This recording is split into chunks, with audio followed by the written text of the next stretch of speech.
Welcome to the Bruins Benders podcast, season 2, episode 24. Allie Rae with Maddie and Smitty, brought to you on the Inside the Rink podcast network. InsideTheRink.com is your one-stop shop for all your NHL and CHL news, insight, and analysis. Follow on Twitter at inside_the_rink and download the Inside the Rink app to get everything on the website right on your phone. And Smitty will tell us how you can sign up for ESPN Plus. Yeah, you can watch the Bruins on ESPN Plus by signing up at InsideTheRink.com. Go to InsideTheRink.com/ESPN. I have ESPN Plus, and I love all the out-of-market NHL games, college hockey, college basketball, and much, much more. So sign up for ESPN Plus at InsideTheRink.com/ESPN. And we're going to change it up a little bit this week. We're going to start with 7 Chirps, and we have a special guest.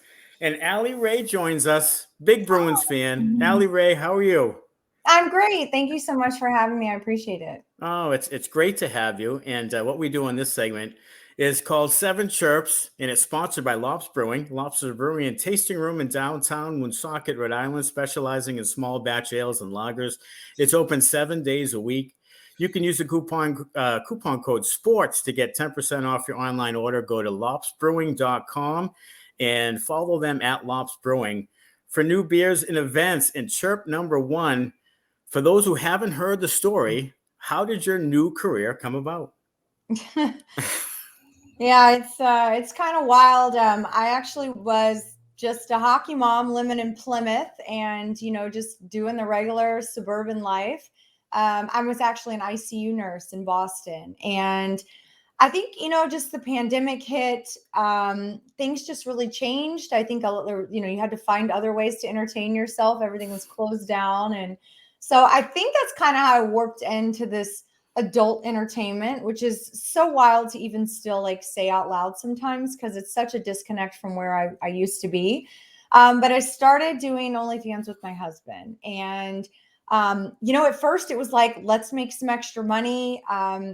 He got furloughed from the airlines during that time. And so we were just happy to make an extra $500 a month. And, it paid a bill, and it just kind of really, really blew up very, very quickly into life-changing money. And so we really started to put time and effort into it. Actually got retweeted, or I don't know if it was an Instagram post by the Bruins. Oh, I think they reposted me on their story. I was a picture in a jersey, and they found out at work. And they recognized me and realized that's, Allie Rae is an alias for me. So they kind of were really? Wow. That's, such and such from work. And unfortunately, all these nurses kind of got together and literally rallied for probably 6 months to get me fired. And that's ultimately what happened. And so then this new career really became this is it. We're in it, because now, I wasn't going to be hired anywhere in the city. The story was getting wild. And I have no regrets. I really don't. I was very sad when it occurred, but I feel what I'm doing now, it is what it is. I'm not, I don't have any regrets. I don't live a life of regrets. So that's a shortened version of kind of how I morphed in from hockey mom in the suburbs to full-time adult entertainer. I guess that's the difference between men and women. Men high five each other, women rat on each other. Yeah, I guess that's what happened. Yeah, I guess that's how it happened. Yeah, so everything kind of happens for a reason, though. So, but how did you end up getting into hockey? Was it being a hockey mom, or were you a fan kind of before that? Well, I grew up in Texas, so I knew nothing about hockey. I went into the Navy at 17, and I got stationed in Minnesota, bizarrest place ever for the Navy, but I did. And of course, you come to Minnesota, you either love hockey or you're going to be bored out of your mind. And so I fell in love with hockey, and I met my husband right away. And of course, we have 3 boys. And so, yeah, I ended up, our boys have been on the ice since a year and a half. It's, state of hockey. It's just it's in the blood there. And so I have a goalie, I had 2 skaters. And so absolutely. I fell in love with it. I didn't really fall in love with the professional hockey until we moved to Boston. And that's when I fell in love with Bruins. Prior to that, I didn't really go for the Wild, I guess, but I'm a huge Gopher fan. So I love college hockey, obsessed. I actually like the Gophers more than the Bruins, in terms of Like college hockey to me is just a vibe. So, Sure. but yeah, then I fell in love with the Bruins, and yeah, it's been where I've at for a long time. So that's kind of my hockey story and how I get into it. But I loved watching my boys on the ice. Two of them are grown now and they don't play, but it was amazing. It's the coolest sport ever. Yeah, that's cool. But we're from just outside of Boston, so we're big college hockey fans. BU, BC. So we'll let the Minnesota thing go. That's fine. Yeah. So last season we did a segment called Whipping Boys, which we each picked a guy that, even though we love the Bruins, that kind of drove us crazy here and there. Do you have a whipping boy on the Bruins team that kind of drives you nuts? Not really on the Bruins team. I mean, I have them in the NHL, but I don't. Okay, I think we have I have both. to look. Well, I'll tell you this: any player that was born in Minnesota and went to play for the Badgers is absolutely on my shit list. So I'd have to look and see if any of those are Minnesota boys who played in the Badgers. I think I would know. So I don't think I have anyone in particular. I'm a massive Marchand fan. Like I love the attitude, the energy. I love that everyone hates him. I love his spirit, passion. And I know he's probably most people's whipping boy, but Sure. he's absolutely my favorite player. So yeah, I can't really, not really think of anyone. Yeah, I mean, if you went around the league and asked people, I'm sure Marchand would be a pick for all the other everybody. Right, when they're playing the Bruins. So I mean, the licking was weird. I won't deny the licking was weird, but he's been clean for a couple of years now, so I think we're good. Yeah, he's kind of cleaned his act up a little bit, but the reputation still kind of follows him around a little bit. But if you had one thing in hockey, one rule in hockey that you could change, what would that be? So I think when we first started with the shootouts, I don't know, like 8 years ago or whenever it was, I was like, this is sick. Cause I'm huge. When I watch like hockey, I usually focus on the goalie, probably because I have a goalie son. And so I'm used to watching like most of the game, I'm focusing on the goalie. So I love the shootout aspect, but I really feel like for overall, I would love to just see like extended 3-versus-3 because it just more of a team effort. I feel like it just would be, it's so exciting. It's so amazing and fun to watch. So I think I'd do away with the shootout and just do an extended 3v3 would be my plan for that. But I do like the shootout. We just talked about this 2 or 3 episodes ago. We are so with you. 100%. 5 more minutes to 3-on-3. 100%. It's amazing. It's so much energy. I love that. It is. It's amazing. All right, Allie Rae, who is the best looking Bruin? Okay, so I would have to say, I don't even know how to pronounce his name. Okay, well, Zacha. I think Zacha and Carlo, but I have a caveat to this. Okay. Only if they have a beard. When their beards are off, I'm not a fan. When they have a beard, then they look good. But without the beard, I'm like, man, put the beard back. I agree. The beard is important. It just gives a different scruff to it. Yeah. Carlo, yeah. Okay. Yeah, so you're looking forward to playoff time when they all grow the beards and you're getting ready for that. Yeah, gearing up. That's nice.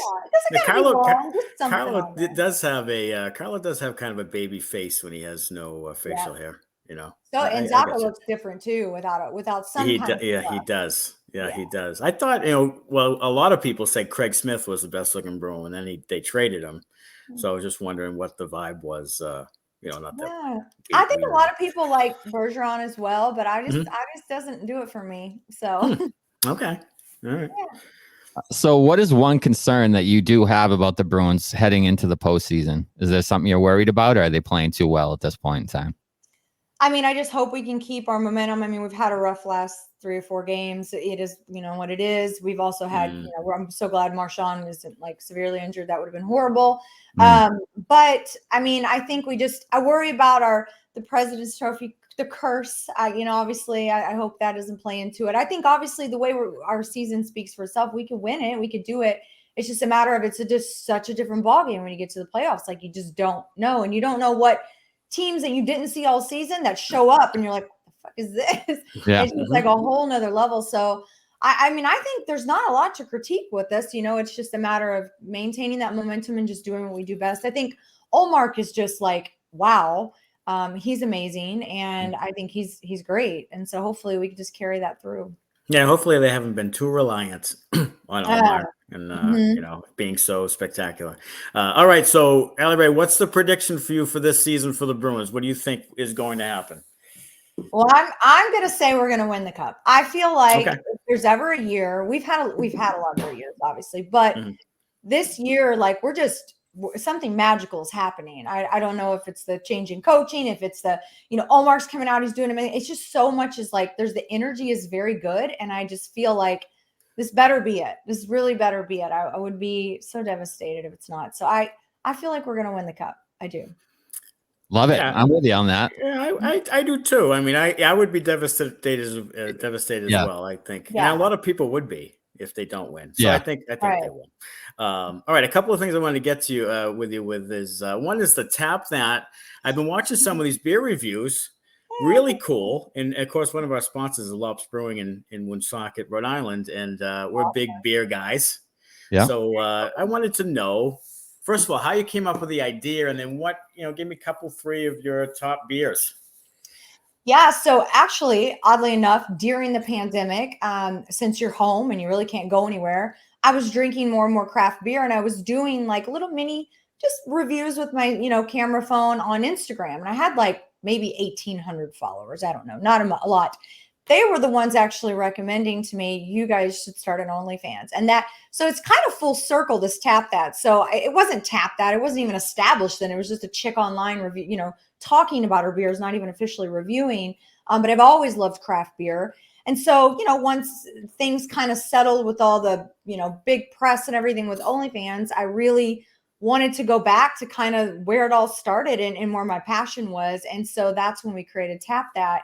And a part of me really wanted to help maybe bring back that culture and community of craft beer, which if you guys are craft beer lovers, it's amazing. Mhm. And the pandemic really hurt this community. It really did. And so a lot of these breweries, couldn't have, they couldn't open their brew houses and et cetera. So I wanted to highlight those small businesses and really just, I try not to cover any AB owned beers. I always try to do really craft small beer and that, give them exposure. I don't charge to talk about them or anything. And so that was another part behind it is I kind of wanted to give back in that way and get people excited about craft beer again, because it's absolutely amazing. And I've never been to Lops, but now I definitely will. Oh yes. Yeah. Yes. So when you're back in the Boston area, we'll have to head down there and do a little remote from Lops. He'd be Did a little thrilled to have you review. down and Yeah. do a little beer review. It'd be fantastic.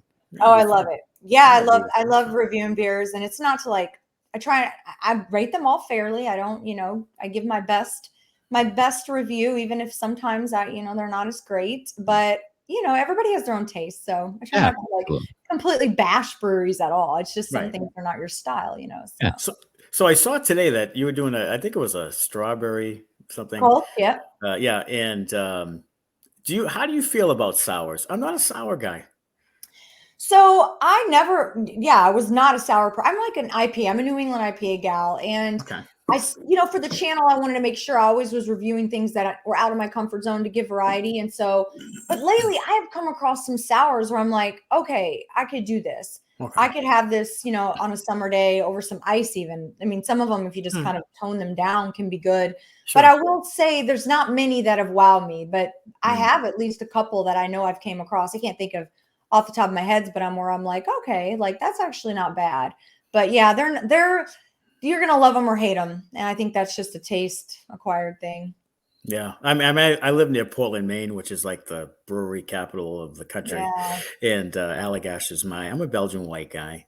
Yeah. Smitty's more of an IPA. Yeah, definitely. Mhm. And I'm a Belgian white guy. All right. So tell me about this wet space crypto. I've been looking at this on your social medias and I'm trying to figure it out. What's that about? So whenever, I was after, I've been on OnlyFans for a bit there. OnlyFans made an announcement, they were going to like ban porn. I don't know if you ever remember that, but it was a really big deal. And people got really concerned about it. And I myself, because I'm at the height, of making crap tons of money. And I'm like, are you kidding me? Like, okay, this is going to go away.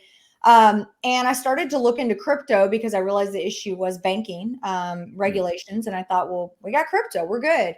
And so long story short, created Wet Space in an effort to not only provide the stability for creators, which a Wet Space is a platform just like an OnlyFans subscription site for adult creators. It's just that we accept multiple cryptocurrencies. We also now accept Visa and MasterCard as well, but you don't have to accept it if you don't want. And there was another layer to it from the fan side of anonymity. I had a lot of like high-end, either business or even some athletes that can't have, these types of things on their credit card statements. And so, or their CPAs would see it or what have you. And so it provides a level of anonymity when you can pay with crypto. So it's really provided a solution for two problems on both sides. And so Wetspace is just like an OnlyFans. Creators have their little page and they have a subscription price and they post videos and what have you. And it's amazing. We're growing every day. We're growing. It's been wonderful. We did add, like I said, Visa and MasterCard because creators wanted it. And it's been great. And I feel like, we have a lot ahead of us. We didn't create a coin. We weren't trying to do some NFT scam. Like we weren't into that. We just wanted a place where people could pay with something other than Visa and MasterCard. And so that's what we did. So that's great. So how many subscribers right now do you have? Well, I'm on many platforms, but just on OnlyFans alone, I have 33,000 active. I have 65,000 probably in the bank. It really varies every month. Some months it'll dip down to 20,000. Some people will come and then they kind of go away for a month or two and then they come back. So it's a very, very volatile industry if you don't keep up on it. Sure. It can be. Now, do you feel a lot of pressure with, coming up with content like to keep people engaged, or I don't know. I don't know how it works. I think the industry is like used to be, and the traditional adult industry is very scripted. Mine is very much like, this is my life.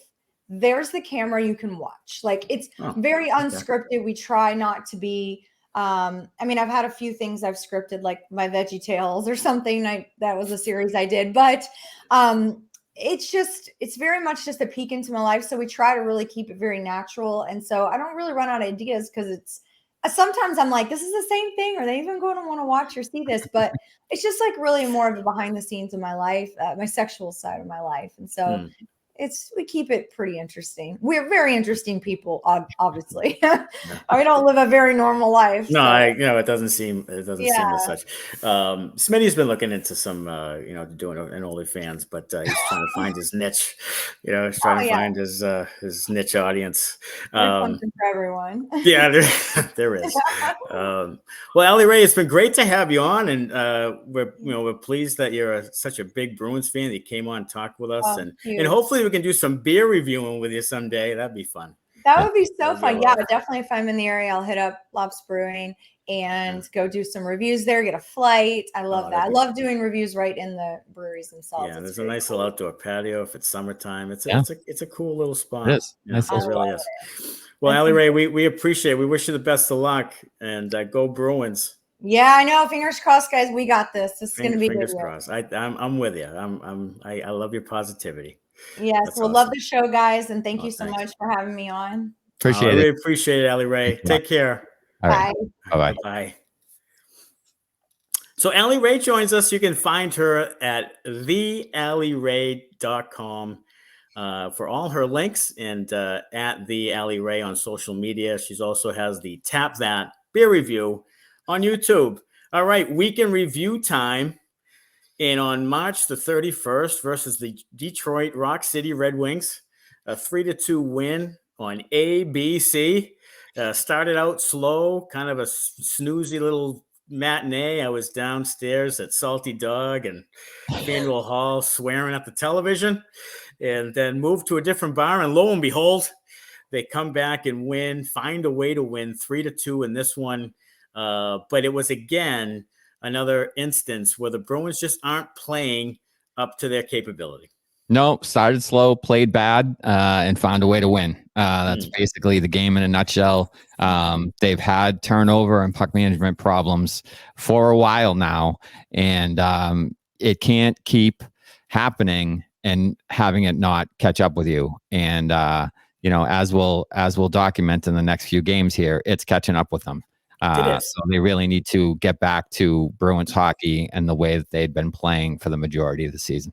Yeah, and it's just been sort of a common theme that, as you said, as we'll see in the next couple of games, has caught up to them. Some interesting notes about the NHL on ABC. NHL on ABC is averaging 1.1 million total viewers. That's up 19% versus ABC's full season average last year. And Saturday's Red Wings Bruins game averaged 1.13 million viewers, peaking at 1.5, and is now the second most viewed ABC game of the season, only behind the Stadium Series game between the Flyers and Penguins. That's pretty encouraging news for the hockey. It is. I mean, they're putting it on a major network. So I think when it goes on major networks and people can find the games, then that works out for them. But when, the game's on ESPN Plus only, and it's, there's a couple of streams and the first one that pops up is in Spanish, that's not exactly what you're looking for. So, people are swearing at the TV. I was swearing at the TV. Other people I can't even find the game. What channel is it on? So all that stuff needs to be ironed out a little bit. But you put the game on a major network, you're going to get people to tune in because hockey is a great game. And, the Bruins are a great team. Detroit's a great, not a great team right now, but, a big market team, original six matchup. So, all that stuff is good.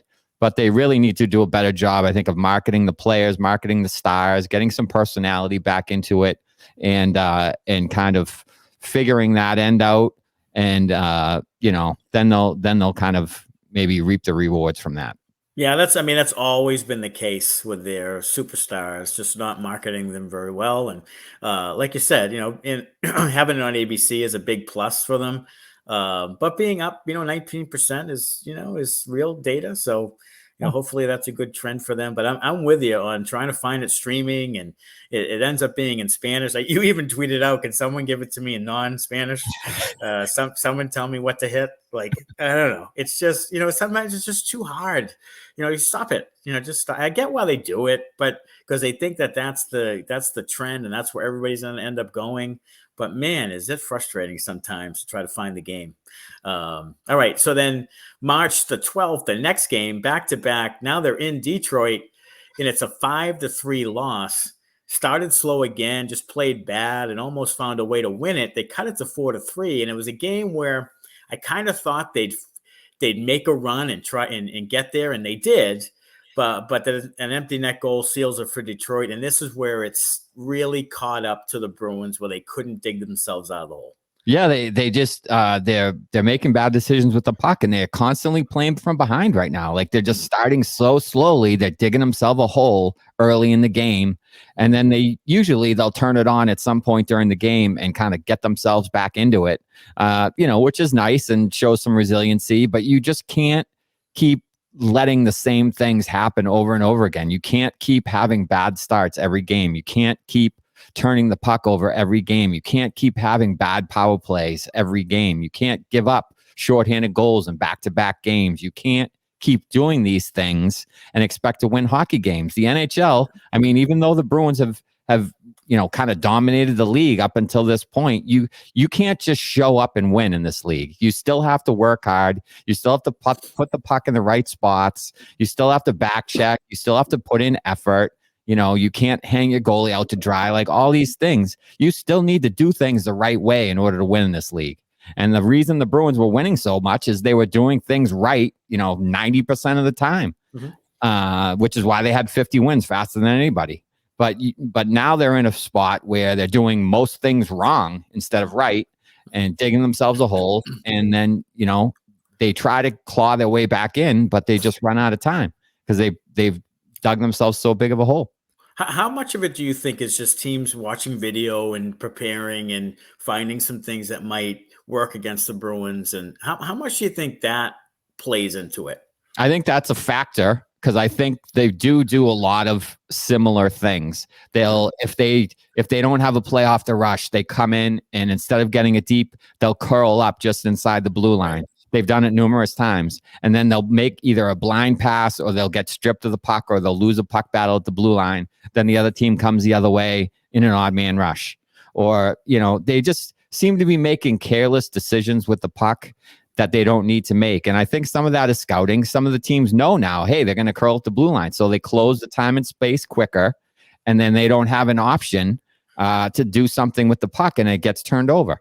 Pastrnak has been horrible with turnovers, especially since he signed his new contract. Since he signed his new contract, he's been flat out bad. I mean, he just has been. making blind passes, trying to go 1-on-3 or 4. Right. Like he's just making really, really bad decisions with the puck. Right. And, he does that a lot of times during the regular course of a game when he's on, but not so egregiously. Like he'll make a 1-on-3 move, but he's in the offensive zone by the faceoff dots rather than by his own blue line. Like he was standing still at the blue line the other day and just turned it over. Morris Seider stole it from him, walked in, scored a short-handed goal. Yeah. I mean, it's just, and Brickley's like, that's inexcusable. You can't be standing still there and try to make a play and just hold the puck. Like the people in this league are too good. You just can't do it. So here's my question. With Bruce Cassidy, he gets his ass chewed up a little bit. So with Montgomery, is this a problem then, where guys continue to do these things that they, let's be honest, didn't do as much with Cassidy here because they know they'd hear about it. So is that a problem where, is there a fine line there that they just don't have? Like, I get that it may have been too much for them, but now is it not enough? Well, we'll see. We'll see if it's not enough. I mean, they still have only lost back-to-back games like twice all season. Right. So, I mean, let's not pretend like they're, losing games hand over fist here. They lost, 3 out of 4 this time. They've lost 3 games in a row once before in January. But before this 3 out of 4 loss, they won 10 in a row. So, I mean, we're nitpicking here. We're nitpicking. Yeah, sure. But yeah, they maybe could use a little bit more of the, a disciplinarian there in some aspects of this. And I'll tell you, once we talk about the next game, after that game, Montgomery was pretty candid with some of his comments, talking about the team and how they played for the first time all year.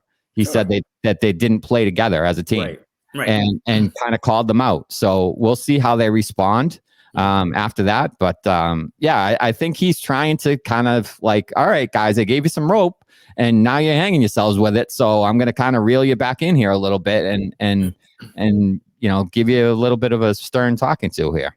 I find this part of it interesting. Like, I really do. Like, what's going to happen? And obviously they have good leadership, so there'll be a response. I mean, there always has been with this group, but I'm really interested to see like how it will be with Montgomery here when the shit starts to hit the fan a little bit, which it kind of is right now. So this is the first real. I know they had a 2 or 3 game losing streak earlier, and they quickly turned it around, but they weren't playing this badly then.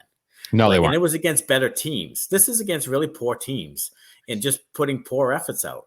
And it extended to March 14th at Chicago, a 6-3 inexcusable loss, I think. And look, they have Seth Jones and the Radish kid's decent. I don't know anybody on the ice for them. Like, they've given away everybody. They're tanking Palooza. They're doing the whole thing. Like, it's just, and the Bruins start slowly. They play bad. Then they hang around. They take a 3-2 lead early in the third, and you think, okay, they'll just finish it out. In fact, I went to bed thinking I'm going to wake up 5-3 Bruins, whatever. But no, bad habits have been creeping in for a while, and they're catching up with this team now. Clifton and Forbort together, -3 apiece. Not a great night.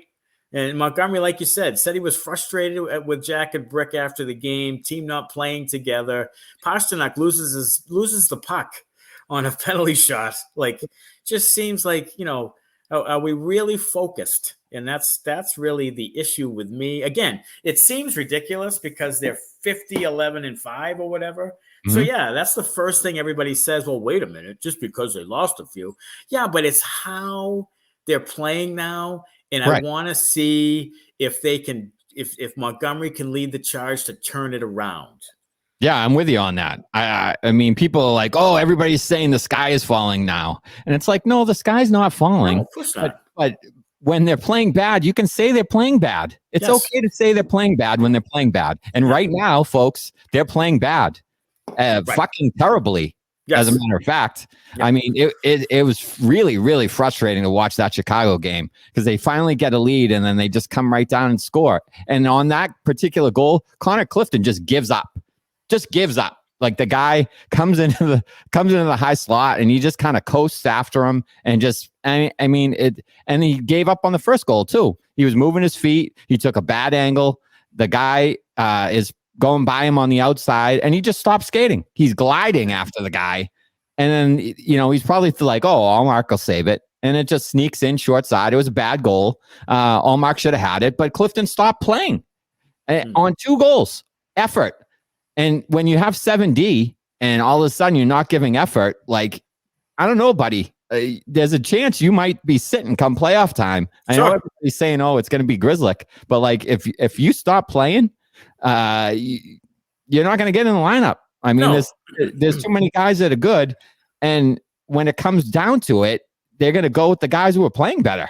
Right. And I think Clifton and Grizzlick, we've seen it with Grizzlick, I think, and we saw it last night, I think, with Clifton, where guys are getting a little nervous about whether they'll be in the lineup. That play with Clifton, he tries to give it to Pastrnak, miscommunication.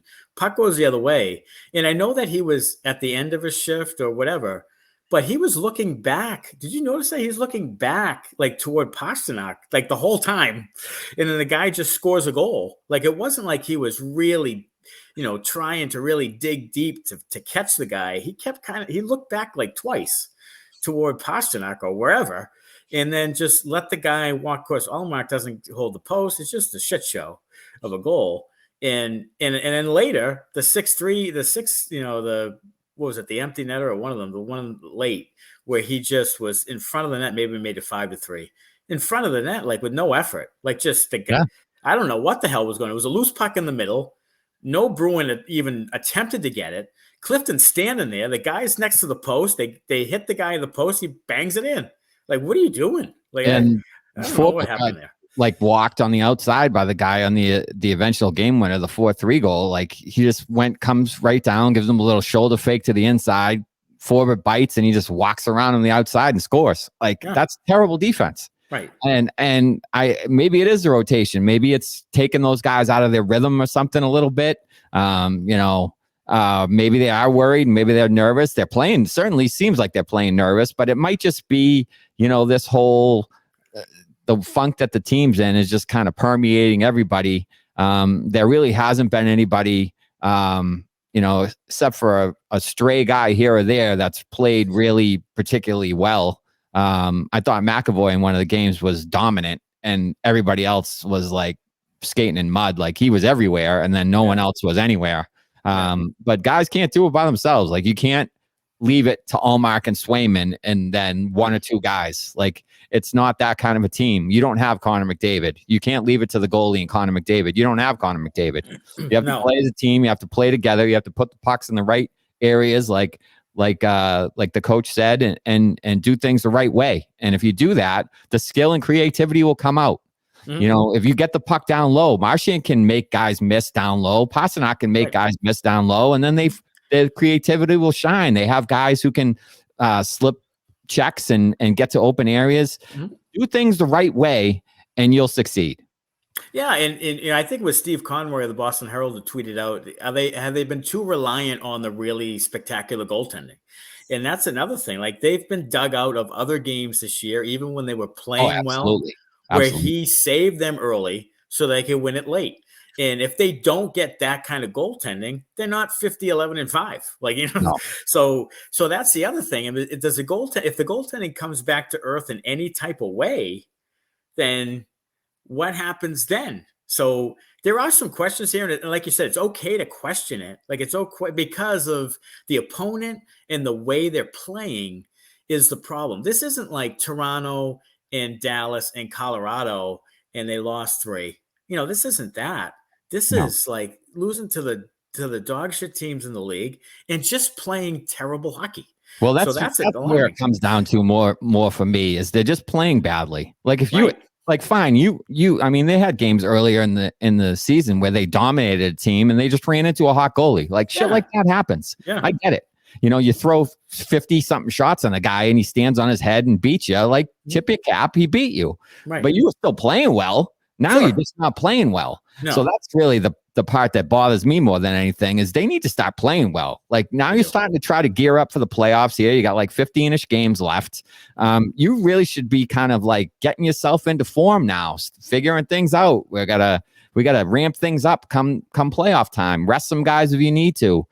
Get some guys in there that are hungry, whatever it is. But you need to be ramping up now. You don't need to be going in the wrong direction because as football coaches have said, Belichick, Parcells, other guys, if you're not getting better, you're getting worse. And right now they're not getting better, so they're getting worse. They're getting worse. They absolutely are. And this game coming up at Winnipeg is going to be an interesting sign of what's to come. Absolutely. It is. All right. DraftKings Sportsbook, Boston's hometown sportsbook, will be live soon. And it is live now, right here in Massachusetts. Bet local on all your favorite sports from the comfort of your own home with DraftKings. To celebrate, all new customers will receive up to $200 in bonus bets when you sign up for DraftKings Sportsbook using code ITR. Soon you'll be able to bet local on money lines and spreads and props and more with one of America's top-rated sportsbooks, DraftKings Sportsbook. Download the DraftKings Sportsbook app and sign up with the code ITR to get up to $200 in bonus bets to use at now that mobile sports betting hits Massachusetts. That's code ITR only at DraftKings Sportsbook. If you or a loved one is experiencing problems with gambling, call 800-327-5050 or visit helplinema.org to speak with a trained specialist free and confidentially 24/7, 21 plus, physically present in Mass. Eligibility restrictions apply, subject to regulatory licensing requirements. Eligibility and deposit restrictions apply. Opt-in required. Bonus issued at free bets. Terms at DraftKings.com/MA. All right, Beauties and Benders now, and the three beauties for this week. Beauty number 3 is old friend Matt Boldy. Gonna love you, eh? They're gonna be loving you from dawn until dusk. Matthew's red hot, 3 goals and 2 assists in his last 5. He's now up to 19 goals, 26 assists for 45 points this season for a red hot Minnesota Wild team. Yeah, state of hockey. Up in Allie Rae's neighborhood there. She's a Gophers fan, though, not a Wild fan. But Matt's a local kid, and we're always pulling for Matt to do well. So good for him. Yeah, man, he's playing great, and I had him at 40 goals. That was my bold prediction, D prediction. Probably won't get there, but certainly has come on strong here and keeps getting better. So good for Matt. Beauty number 2, Tyler Radish. Gonna love you, eh? They're gonna be loving you from dawn until dusk. Tyler Radish was not as terrible as a radish tastes. He had a hat trick, 20 goals on the season, playing well for a bad Blackhawks team. Yeah, he's had I think he's had like 6 or 7 goals or something in his last 5 games. Yeah. Playing at a plus on a terrible Blackhawks team. So good for him. Yeah, we'll move on. we'll move on from Tyler. That was a bad. Was it Taylor Radish? That's his name. That was a bad attempt at being like Jack Edwards and trying to go a roundabout way there. But Taylor Radish is 6'3". He is 25 years old, and he was a 2nd-round pick of the Lightning, the Ning, and he's doing some pretty good work for the Hawks. And then beauty number 1 is our friend Allie Rae. Gonna love you, eh?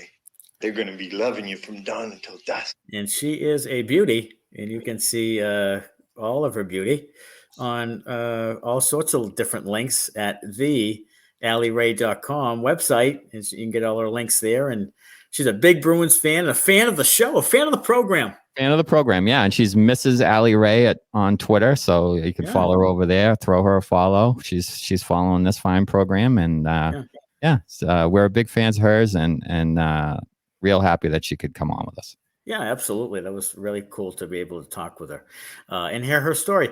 So now it's time, Spendy, for your benders. Yeah, we got 3 benders, and we're going back to some Bruins players finally because didn't have any. They've been playing badly. So coming in, bender number 3, Derek Forbort. Bender.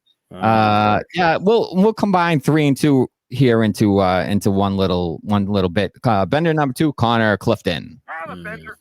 Yeah, and as a pair, just not good. Just not good in the last game. -3 each.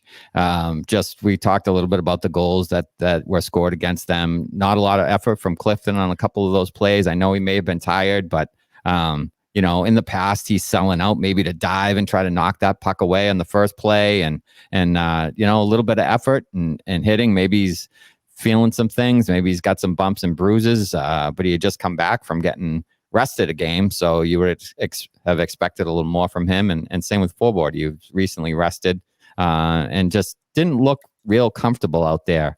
And it could be, like we said, just the team is in an overall funk, so it's just permeating everyone. But those guys had a particularly bad night. Yeah, they did, and it's not a great. They've been a really good pairing for a while. End of last year, and now beginning of this year. Yeah. So hopefully it's just like you said, just a one-off, or just a little bit of a slump they're in, because they need, in my opinion, they need that pair to be good in the playoffs. I agree. Really do. 100%. And the number one bender is the Bruins puck management. Have a bender. What's Have a bender. Have a bender. Have a bender. That's all the turnovers. Yeah, I mean, that's going back a few games, so we'll add those in, because they've been doing this for a while, and it's a problem. It's a real problem now. It seems like a bad habit there has kind of crept in, where they were turning the puck over, but then still finding ways to win. And now they're turning pucks over and losing games. They've blown leads, I believe, in 2 of these last 3 here, and it's the first time that they've I guess given up leads late in games there, when they've had a 1-goal lead late in games, and it's happened in the last couple of games here. So not trending in the right direction. So they really need to clean up the puck management problems. They absolutely do, and it's again, and there's been talk on Twitter about Brad Marchand and how he's playing, and his comments a week or so ago about not being 100%, thought he'd feel better by now. I almost feel like there's a lot of frustration in his game, and I don't think he is able to do the things he used to do right now. It may come back, but I don't think, and it seemed that way, because he's not winning as many battles. He's losing the puck. I mean, the empty netter yesterday was just, let's just fire it somewhere. Like, it just doesn't seem like, it seems like to me he's playing frustrated, and it's affecting his play. And look, he's almost a point per game guy this year. It's not like he hasn't produced, but it's just, and especially in the last 5, 6, 8 games, just not the same Marchand, and they really need him to be playoff Marchand. They do. They need the dynamic, pesky, puck moving, not puck moving, puck winning, winning battles, making plays. They need that guy back for sure to drive that first line, because he's really the driver of the line. Bergeron's going to win face-offs and get you possession, but Marchand's really the guy that drives that line. So they need him to play well in order to get that line clicking again. They do. All right, Bruins Benders power rankings for this week. Bruins. So the Minnesota Wild with Matt Boldy come in at 7, brand new, 13-game point streak, 10-0-3 in those 13 games for the Minnesota Wild, and coming on strong. Also at number 6, brand new entry, Dallas Stars, 7-2-1 in their last 10. 2 teams right there, I think, that 2 of the favorites. I thought Minnesota from the start, and I think Dallas from sort of midway through the year till now. 2 of the teams I really think can do some damage in the postseason. Number 5, Toronto, down a spot, only 6-4 in their last 10. Vegas moves up a spot. They've won 4 in a row, and Jonathan Quick is 4-0 with the Golden Knights. So good for Quick. And then number 3, Carolina's down a spot, 6-4 in their last 10. And then the Devils are up a spot, 7-2-1 in their last 10, a very dangerous team. And then number 1, still Boston, 50-11-5, 105 points, 7-3 in their last 10. But as we've talked about, not playing nearly as well. Yeah, lost 3 of their last 4. Not entering the Bruins, Benders, Bedard, Tankapalooza sweepstakes this year. No, not quite. So these teams are in that sweepstakes. And number 30, the Columbus Blue Jackets have 49 points and are playing just awfully bad.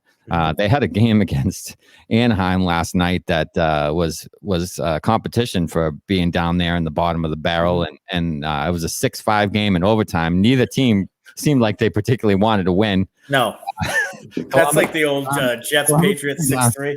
Columbus came down on a 2-0 in overtime. Laine and Gaudreau passing back and forth about 7 times and fucked it up. And then Line feeds Gaudreau in front of the net afterwards for the game-winning goal. But I think they messed it up on purpose. Like they're not really trying to win, but fine. Gaudreau's finally like, fine, I'll score the goal, we'll win here, and we'll win. Jesus. But they're trying like hell to get Bedard, and good for them because I think Bedard and Johnny Hockey would be an exciting combination. Sure.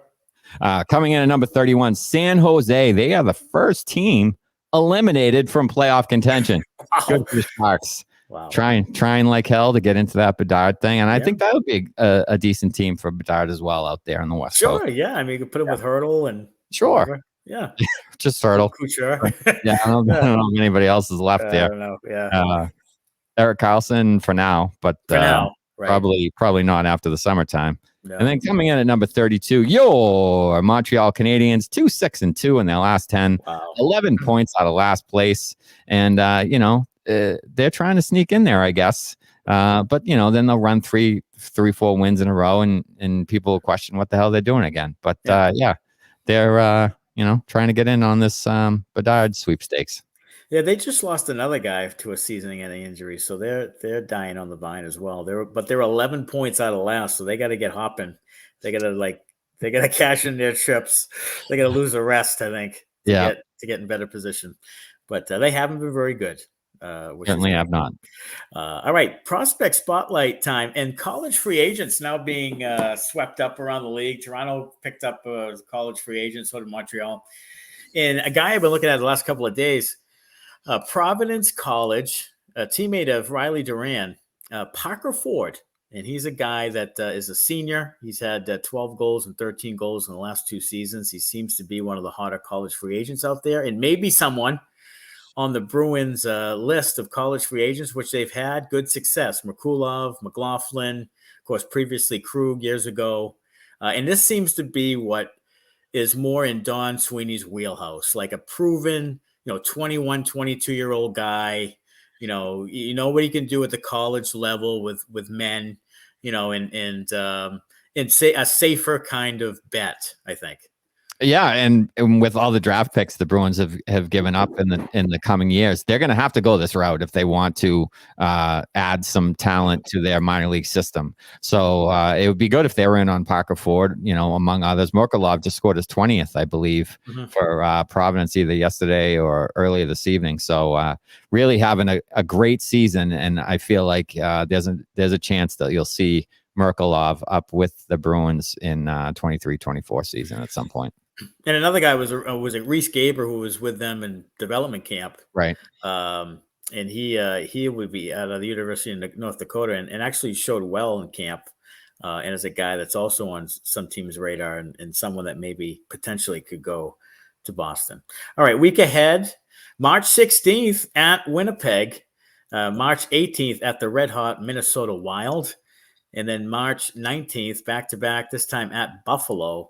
And then March 21st versus the Ottawa Senators at home. Go to InsideTheRink.com for Bruins Benders merchandise. Follow us at Bruins Benders on Twitter, Instagram, and Facebook. Download the Inside the Rink app. We are now on TikTok as well. And please rate and review on Apple and other podcast platforms. Subscribe and follow. Sign up for ESPN Plus at InsideTheRink.com/ESPN. And go to thealleyrae.com for her links. Special thanks to Allie Rae for coming on with us, and you as well for listening. And have a great week, everybody. Go Bruins. Thanks a lot. Bye-bye. Whoa, Black Betty, bam, lamb. Whoa, Black Betty, bam, lamb, Black Betty.